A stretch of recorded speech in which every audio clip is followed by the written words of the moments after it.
دین اسلام اللہ کا نازل کردہ دین،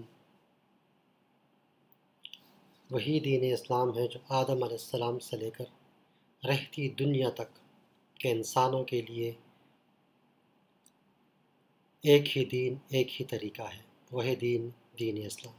ان الدین عند اللہ الاسلام، اللہ کے نزدیک دین اسلام ہی ہے۔ اسی سلسلے کی آخری کڑی حضرت محمد صلی اللہ علیہ وسلم مکہ مکرمہ میں مبعوث ہوئے۔ اس دین کے آخری نبی ہیں۔ اب جو اسلام، جو دین جس کے ہم پیروکار ہیں، وہ دین ہمیں ملا ہے محمد صلی اللہ علیہ وسلم کی ذات والا صفات سے۔ آپ کی ذات ہی دین کا ماخذ ہے، آپ کی ذات ہی دین کا مصدر ہے۔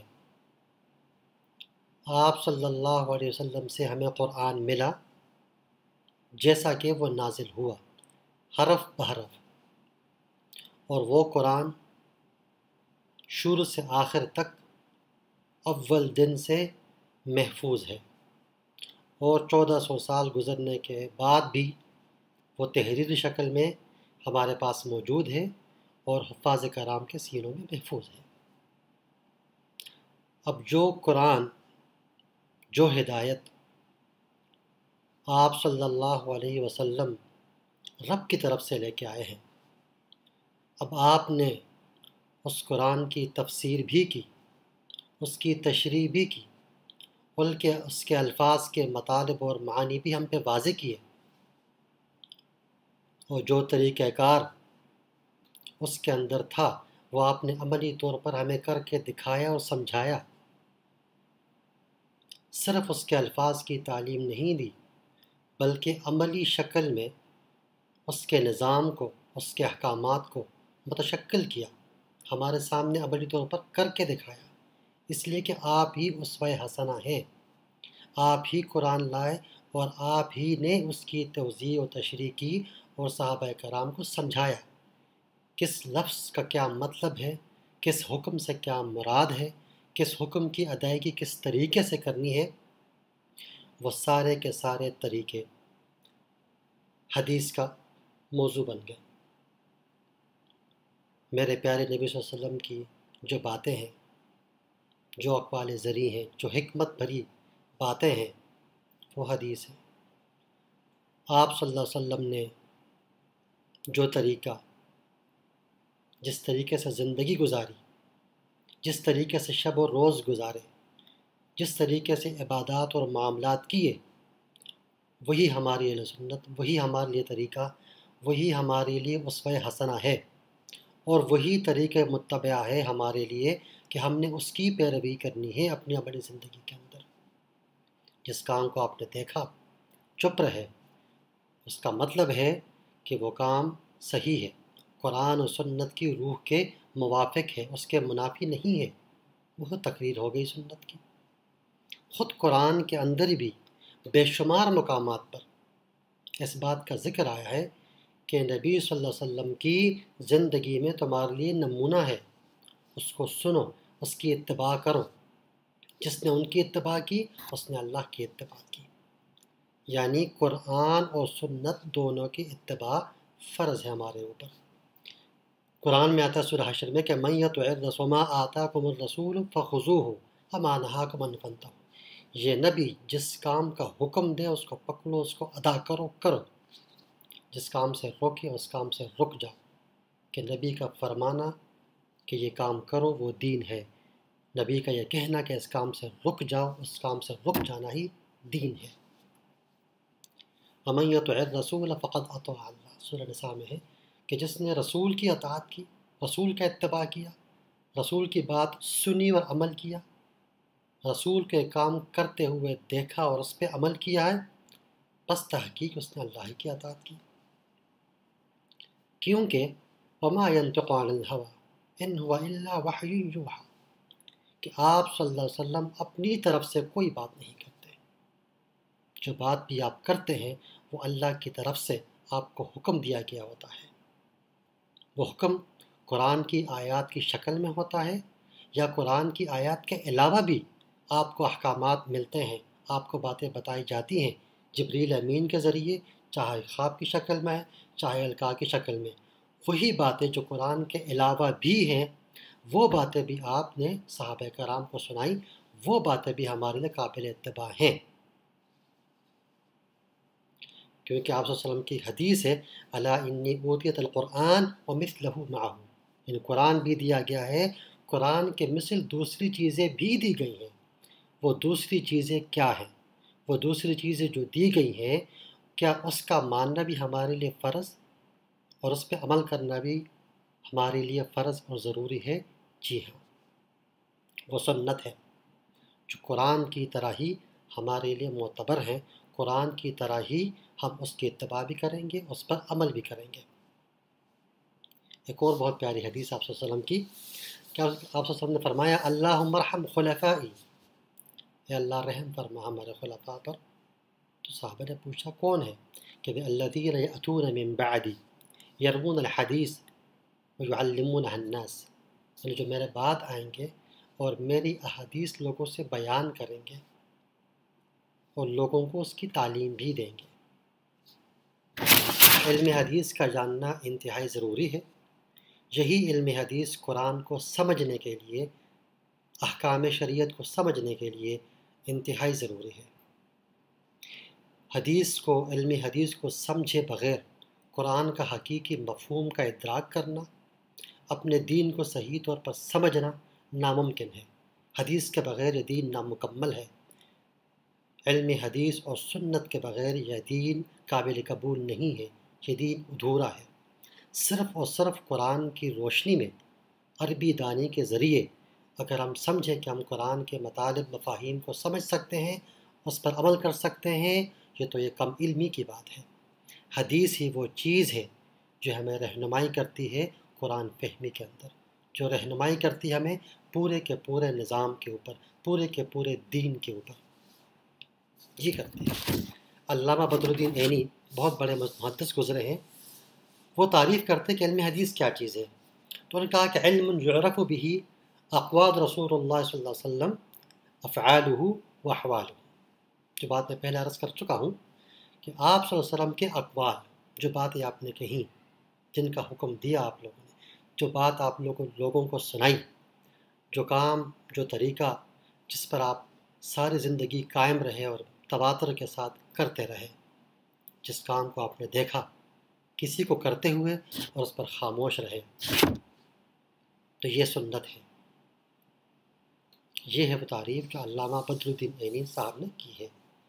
تو حدیث میں کیا ہوتا ہے؟ کلما اضیف الی النبی صلی اللہ علیہ وسلم، جس چیز کی نسبت بھی آپ صلی اللہ علیہ وسلم کی طرف کر دی جائے تو وہ حدیث ہے۔ کوئی یہ کہے کہ میں نے نبی صلی اللہ علیہ وسلم سے سنا، یا میں نے ان کو یہ کام کرتے ہوئے دیکھا، یا ان کے سامنے یہ کام ہوا اور وہ خاموش رہے، تو یہ نسبت ہے آپ صلی اللہ علیہ وسلم کی ذات والا صفات کی طرف، تو یہ حدیث کہلاتی ہے۔ اور اس کا موضوع کیا ہے علم حدیث کا؟ ذات رسول اللہ صلی اللہ علیہ وسلم من حیث انہ رسول، یعنی بحیثیت رسول، بحیثیت انسان نہیں، بحیثیت رسول آپ کی ذات اقدس اس علم کا موضوع ہے۔ کچھ علماء وہ ہیں جیسے امام مالک اپنی موطا کے اندر کہتے ہیں کہ حدیث سے مراد صرف پیغمبر کے اقوال و افعال تقریر نہیں ہے، بلکہ صحابہ اور تابعین کے بھی جو اقوال، ارشادات، افعال ہیں وہ بھی حدیث کے اندر شامل ہیں۔ تو گویا موطا امام مالک کے اندر نبی صلی اللہ علیہ وسلم کے علاوہ جو صحابہ کرام کے اقوال ہیں، جو ان کے افعال ہیں، جو وہ کام کرتے رہے، وہ بھی سنت ہے، وہ بھی حدیث کے اندر شامل ہیں۔ اور صحابہ کرام کے بعد جو تابعین آئے ہیں، انہوں نے جو کہا، جو کچھ کیا، وہ بھی حدیث کے اندر شامل ہے۔ اس لیے کہ صحابہ کرام کے سامنے تو آپ صلی اللہ علیہ وسلم کی زندگی تھی مبارک، وہ آپ کو دیکھتے تھے، تعلیم حاصل کرتے تھے اور اپنی زندگی کو آپ کے سانچے میں ڈھالتے تھے، تو لہٰذا وہ بھی حجت ہو گیا ہمارے لیے۔ تابعین کے سامنے بھی صحابہ کرام رضوان اللہ تعالی علیہ مجمعین کی ہستیاں تھیں جو متبع سنت تھی، ان کو دیکھتے تھے، اور اس کے مطابق اپنی زندگی کی اصلاح فرماتے تھے۔ تو گویا ان کی زندگی بھی رسول اللہ صلی اللہ علیہ وسلم کی زندگی کے مشابہت و مطابقت تھی۔ اسی کے انداز سے آپ کے اقوال اور افعال کی روشنی میں ہی آپ کی زندگی گزرتی رہی۔ کچھ محدثین ہیں جیسے عبد الرحمن مہدی ہے، وہ فرق کرتے ہیں سنت اور حدیث کے اندر کہ بھئی یہ ایک چیز نہیں ہے، حدیث اور چیز ہے اور سنت ایک طریقہ متبع ہے جو ہر چیز ہے۔ حدیث کے مراد گفتگو ہے، قول ہے، اقوال ہیں، جبکہ سنت سے مراد وہ طریقہ متبع ہے جس کے اوپر آپ ساری زندگی قائم رہے۔ لبید بن ربیعہ ایک بہت بڑے شاعر گزرے ہیں جاہلیت میں، تو ان کا مشہور شعر ہے من معشر سنت لهم آباؤهم ولكل قوم سنت و امامها، یعنی ہر قوم کا ایک سنت، ایک طریقہ متبع ہوتا ہے، ان کا ایک امام ہوتا ہے۔ تو سنت سے مراد وہ طریقہ متبع ہے جس کی پیروی کی جائے۔ اس کے علاوہ بھی اگر آپ دیکھیں بعض جگہ پر تو محدثین جب کسی روایت کے اوپر گفتگو کرتے ہیں تو کہتے ہیں کہ هذا الحدیث مخالف للقیاس والسنہ والاجماع۔ تو یہ جو حضرات سنت اور حدیث کے اندر فرق کرتے ہیں ان کی بات کی وضاحت کرنا چاہ رہا ہوں کہ جب یہاں پہ وہ کہتے ہیں کہ هذا الحدیث خلاف السنہ والقیاس والاجماع، تو اس سے مراد ان کی یہ ہوتی ہے کہ بھئی یہ سنت کے مخالف ہے۔ یہ حدیث ایک عام اصطلاح ہے۔ حدیث کے اندر تمام قسم کی احادیث جمع ہیں، چاہے وہ حدیث صحیح ہو، چاہے ضعیف ہو، چاہے شاذ ہوں، چاہے موضوع ہوں، اور سب پر کلمہ حدیث کا اطلاق ہوتا ہے۔ حدیث کی کتب کے اندر یہ مذکور ہوتی ہیں اور کہا جاتا ہے۔ سنت ایک خاص چیز ہے جو کتب حدیث کے اندر ہی موجود ہے، جو آپ صلی اللہ علیہ وسلم کا طریقہ متبع ہے، جس پر آپ اتباع کرتے تھے، طریقے پر عمل کرتے تھے اور صحابہ کرام کو بھی اس طریقے کی پیروی کی تعلیم دیتے تھے۔ حدیث ایک نئی بات کو بھی کہتے ہیں، جس طرح آپ نے سنا ہوگا کہ قرآن کے بارے میں کہتے ہیں کہ اللہ قدیم، اور کلام کے بارے میں والکلام قدیم، تو اللہ بھی قدیم ہے، اللہ کا کلام بھی قدیم ہے۔ تو اس کے مقابلے میں حدیث جدید، نبی صلی اللہ علیہ وسلم کے اقوال و افعال، تو یہ ایک نئی بات دین کے اندر آ گئی ہے، ایک نئی چیز آ گئی ہے۔ تو قدیم کے مقابلے میں حدیث نئی چیز کی اصطلاح۔ ایک اہم خبر کو بھی حدیث کا اطلاق ہوتا ہے، جیسے زمانہ جاہلیت کے اندر جب کوئی قبیلہ کسی دوسرے پر فتح پاتا تھا تو وہ کہتے ہیں کہ ایام مشہورہ، تو خطیب اور جناب جو شعراء ہوتے تھے وہ اشعار کہتے تھے اور وہ چیزیں محفوظ کی جاتی تھی، اور بعد میں وہی چیز ان کو بھی احادیث کہنا شروع کر دیا گیا تھا۔ احادیث جمع ہے احدوثہ کی، لغت کے اعتبار سے احدوثہ کی جمع ہے احادیث، لیکن عام طور پر علماء حدیث جو ہے وہ حدیث کی جمع احادیث کرتے ہیں۔ حدیث کے ساتھ ایک اور اصطلاح بھی استعمال ہوتی ہے جس کو اثر بولتے ہیں۔ اثر یعنی صحابہ کرام اور تابعین کے اقوال و فرمودات۔ اب ایک چھوٹے سے فرق کو سمجھیے گا، جو حضرات یہ کہتے ہیں کہ حدیث آپ صلی اللہ علیہ وسلم کے اقوال و افعال کے ساتھ ساتھ صحابہ کرام اور تابعین کے اقوال و افعال بھی ہیں، تو وہ مرفوع حدیث کو بھی حدیث کہتے ہیں، یعنی جس کی سند آپ صلی اللہ علیہ وسلم سے ملتی ہو، اور موقوف حدیث کو جس کی سند جا کے کسی صحابی پر رک جائے اس کو بھی حدیث کہتے ہیں۔ لیکن جو لوگ حدیث اور اثر میں فرق کہتے ہیں وہ یہ کہتے ہیں کہ جو مرفوع حدیث ہو جس کی سند آپ صلی اللہ علیہ وسلم پر جا کر ملتی ہو، یعنی فلاں نے فلاں نے فلاں نے کسی صحابی سے اور اس صحابی نے محمد صلی اللہ علیہ وسلم سے یہ بات سنی، تو یہ ہوگی مرفوع حدیث، تو یہ حدیث ہے۔ اب کوئی یہ روایت کر دے کہ فلان عن فلان نے فلاں صحابی سے یہ بات سنی، تو اب اس کی سند موقوف ہو گئی ہے، محمد صلی اللہ علیہ وسلم تک نہیں پہنچی، تو اب ہم کہتے ہیں کہ یہ اثر ہے، اور امام مالک کہتے ہیں کہ بھئی یہ بھی حدیث ہے، کیونکہ فرق نہیں کرتے۔ اثر کے ساتھ ایک اور چیز ہے خبر، رپورٹ۔ آپ صلی اللہ علیہ وسلم کے اقوال و افعال کی کوئی رپورٹ، عام طور پر یہ حدیث اور خبر مترادف اور ہم معنی ہے۔ ناظرین، علم حدیث ایک ایسا فن ہے اور ایک ایسا علم ہے جس کی نظیر تاریخ انسانی میں نہیں ملتی۔ ایسی کوشش جو کسی بھی تاریخ کے اندر کسی بھی ہستی کے بارے میں نہیں کی گئی ہے۔ آپ اندازہ لگائیے کہ صرف محمد صلی اللہ علیہ وسلم کے روز و شب کے بارے میں، ان کی پسند و ناپسند کے بارے میں، وہ کیا پہنتے تھے، کیسے پہنتے تھے، کہاں بیٹھتے تھے، کیسے بیٹھتے تھے، کیا چیز استعمال کرتے تھے، کیا ان کی بیگمات کے نام کیا تھے، بچے کتنے تھے، پھوپھیاں کتنی تھی، یہ تمام کی تمام چیزیں علماء حدیث نے اکٹھی کی اور جمع کی ہیں۔ تقریباً 6 لاکھ افراد کا بائیو ڈیٹا جمع کیا گیا ہے۔ وہ 6 لاکھ افراد کہاں سے تھے، کیا کرتے تھے، کس طرح کے کردار کے مالک تھے، ان کا حافظہ کیسا تھا، بولنے میں کیسے تھے، یادداشت ان کی کیسی تھی، کیا کوئی غلط بات روایت کرتے تھے، من گھڑت بات بولتے تھے یا حدیث کے بارے میں احتیاط برتتے تھے، کسی بات کی تحقیق کرتے تھے تب جا کے اس کو تسلیم کرتے تھے، اور اس طرح کی جناب ان کی ساری زندگی کا پورا ریکارڈ محفوظ کیا گیا ہے، صرف اس وجہ سے کہ یہ لوگ آپ صلی اللہ علیہ وسلم سے حدیث روایت کرتے ہیں۔ تو کیا جو حدیث روایت کرتے ہیں وہ کس معیار کی ہے، کس کیٹیگری کی ہے، کس ترتیب کی ہے؟ کیونکہ وہی حدیث ہم نے سننی ہے اور اس پر عمل کرنا ہے۔ تو کیا وہ حدیث جو ہم تک پہنچی ہے وہ اس قابل ہے کہ اس کو مانا جائے، قبول کیا جائے، یا وہ رد کر دی جائے؟ اس کا سورس کیا ہے، طریقہ کیا ہے، کس کے ذریعے سے آیا ہے؟ تو یہ پورا کا پورا ایک علم ہے جو علماء اور محدثین کرام نے بنایا ہے۔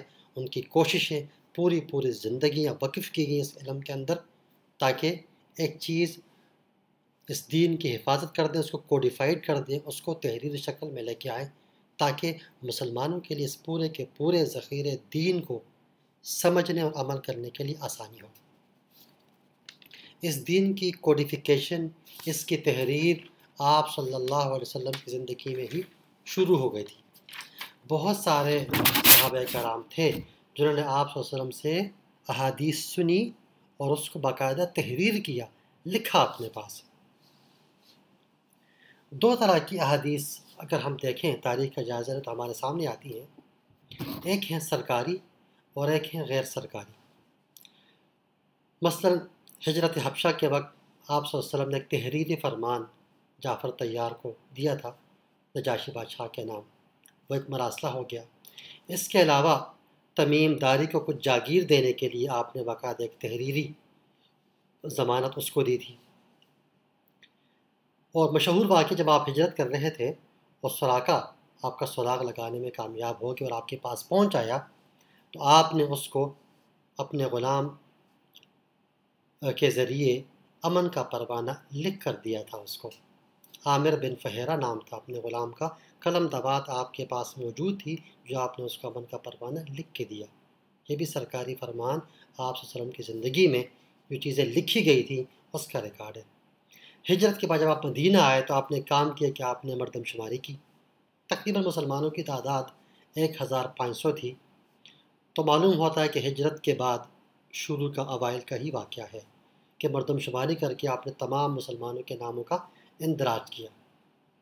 اس کے بعد انشورنس کا بھی ایک نظام آپ نے بنایا کہ بھئی فدیہ کی جو 100 اونٹ قیمت ہے، اگر کوئی شخص ادا کرنے سے قاصر ہو تو اس کا قبیلہ ایک یونٹ ہے، اگر وہ شخص ادا نہیں کر سکتا تو اس کا قبیلہ، پھر ساتھ والا قبیلہ، اس طرح مل کر اس شخص کے لیے انشورنس کا انتظام کیا گیا تھا اور فدیہ کی ادائیگی کا بندوبست کر دیا گیا تھا۔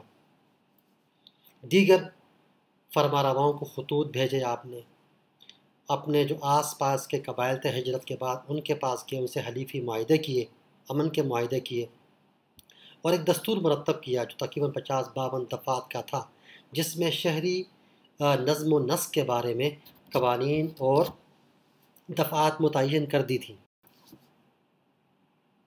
اسی طریقے سے یہ تو ہو گئی کہ ریکارڈ کے وہ سرکاری دستاویزات جو آپ صلی اللہ علیہ وسلم نے اپنی زندگی میں تحریر فرمائی تھی۔ اس کے علاوہ کچھ صحابہ کرام تھے جنہوں نے آپ صلی اللہ علیہ وسلم کی زندگی کے اندر ہی حدیث کی تدوین اور کتابت کا آغاز کیا۔ ابو ہریرہ رضی اللہ تعالی عنہ مسجد نبوی میں ہی قیام کرتے تھے اور آپ صلی اللہ علیہ وسلم کی صحبت میں ہی رہتے تھے، اور کثیر تعداد میں روایات آپ رضی اللہ عنہ سے ہی مروی ہیں۔ اس کا وہ کہتے ہیں کہ دیگر صحابہ کرام تو اپنے فیملی کے ساتھ، اپنے خاندانوں کے ساتھ کاروباری معاملات میں مصروف رہتے تھے۔ میں اصحاب صفہ میں سے تھا، مسجد نبوی میں بیٹھا کرتا تھا، تو مجھے زیادہ وقت ملتا تھا آپ صلی اللہ علیہ وسلم کی صحبت میں گزارنے کے لیے اور آپ صلی اللہ علیہ وسلم سے استفادہ کرنے میں۔ تو میں نے آپ صلی اللہ علیہ وسلم سے کہا کہ میں آپ کی صحبت میں آ کر بیٹھتا ہوں، بہت ساری باتیں سنتا ہوں، لیکن کچھ باتیں بھول جاتا ہوں۔ تو آپ صلی اللہ علیہ وسلم نے دعا دی اور کہا کہ استعین بیمینک، اپنے دائیں ہاتھ سے کام لو، یعنی لکھ لیا کرو۔ اس کے علاوہ بھی جو عبداللہ بن عمرو بن العاص صحابی ہیں، ان کے بھی ذخیرے احادیث ہیں جو انہوں نے تحریر کی تھی آپ صلی اللہ علیہ وسلم کی زندگی کے اندر ہی، اور سعد بن عبادہ ہے، صبرہ بن جندب ہے۔ تو تقریباً 50 کے قریب صحابہ کرام ہیں جنہوں نے رسول اللہ صلی اللہ علیہ وسلم کی زندگی کے اندر ہی کتابت احادیث کی اور تدوین احادیث کی، اور وہ ذخائر ان کے پاس رہے، انہی ذخائر سے ہی وہ لوگوں کو علم حدیث دیا کرتے تھے۔ حضرت انس کے پاس جو ذخیرہ احادیث تھا کافی بڑا، تو وہ کہتے ہیں کہ میں نے حدیث کے ذخیرے کو لکھ کے رکھا اپنے پاس، اور کئی دفعہ میں نے آپ صلی اللہ علیہ وسلم سے اس سے اصلاح بھی کروائی۔ تو جو حضرت بھی آپ کے پاس آ کے استفسار کرتے تھے تو آپ اس ذخیرے کو دیکھ کر حدیث بیان کر دیا کرتے تھے۔ ایک دفعہ مروان ابو ہریرہ رضی اللہ تعالیٰ عنہ کے پاس حدیث سننے کے لیے آئے۔ ان کو شک گزرا کہ آپ کچھ حدیث بھول رہے ہیں، تو وہ اپنے ساتھ کاتب لے کے آئے اور اس سے کہا کہ خفیہ طور پر لکھ لیا کرو جو باتیں میں سنوں گا۔ آپ نے حدیث کی فرمائش کی، انہوں نے سنائی، کاتب نے لکھ دی۔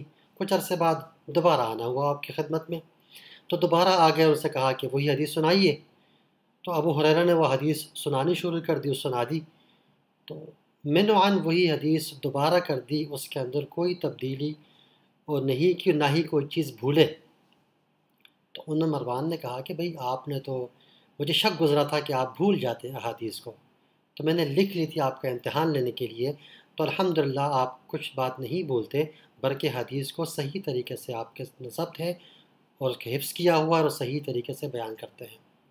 تو آپ رضی اللہ عنہ کو اپنے گھر لے گئے اور ان کو دکھا دی وہ تحریر ذخائر جو آپ کے پاس موجود تھے، وہ رجسٹرڈ، کہ میں یہاں سے حدیث لکھی ہے اور یہیں سے دیکھ کے سناتا ہوں۔ اس کے علاوہ بھی بہت سارے خطوط ہیں جو استفسار کیے گئے تھے حضرت عائشہ سے، مغیرہ بن شعبہ سے، تو انہوں نے ان خطوط کے جواب لکھ کر احادیث کی روشنی میں ارسال کیے تھے۔